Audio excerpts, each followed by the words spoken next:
టేస్టీగా ఆనియన్ పకోడీ ఎలా చేసుకోవాలో ఈ వీడియోలో చూసేద్దాం. ఇలా ఆనియన్స్ సన్నగా కట్ చేసి పెట్టుకోవాలి. ఇక్కడ నేను 4 ఆనియన్స్ తీసుకున్నాను.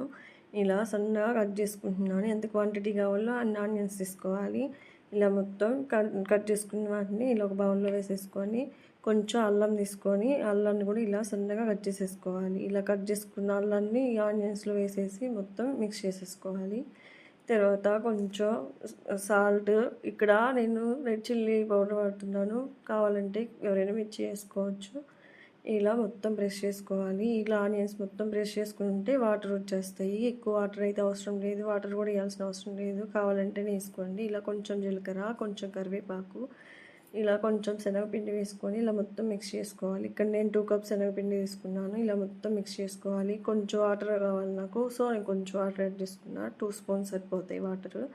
తర్వాత ఇలా కొంచెం బాగా ఆయిల్ వేడెక్కిన తర్వాత ఇలా కొంచెం కొంచెం పకోడీకి వేసేసుకోవడమే. తర్వాత గోల్డ్ కలర్లో వచ్చే వరకు ఇలా డీప్ ఫ్రై చేసుకొని తర్వాత తీసేసుకోవడమే.